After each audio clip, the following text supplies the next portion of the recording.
Okay, so here we have the living room area. Okay. Oh, wow. Nice. And here to your left, you have the dining room. Okay. So this is all furnished with, It's all furnished with period furnishings. and you call this, Aunt Katie's place. okay, Or Aunt Katie's corner, I'm sorry. gotcha. And I think I'm heading to your kitchen dining area or kitchen? Yes, full working vintage kitchen. Wow. Pretty cool. No, thank you.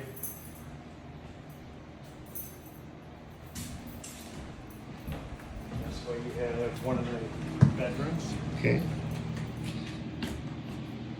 Full-size bed? full-size bed.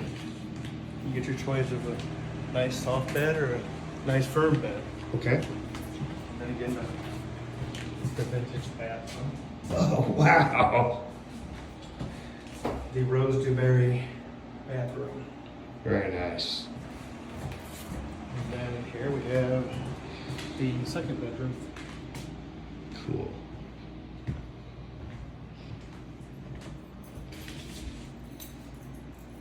Just restore it back to what it was in its previous years.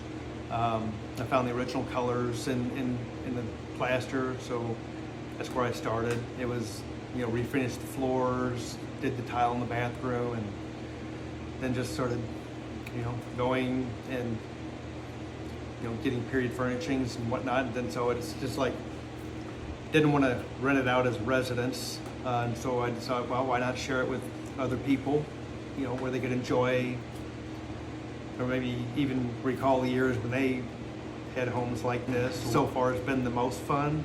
I got to do some traveling to get some of the pieces, such as the refrigerator actually came out of the basement of the Indianapolis Speedway.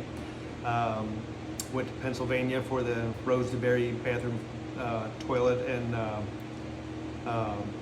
pedestal sink. It's been great having somebody you can ask questions to. It's like, again, as a landlord, I have my own process that I go through. It's fairly simple, but having somebody to speak to, ask questions to, have them help with the app and whatnot, it's made it so much easier and quicker. And it makes me feel a lot better about doing it, because I was very, very nervous going into this initially. Now I'm not quite so nervous about it. So, but yeah, I mean, having somebody to help mentor you through the process, it's been an enormous help for me. Awesome. Anything else to add? No, I don't think so. Okay. Thanks, Mark.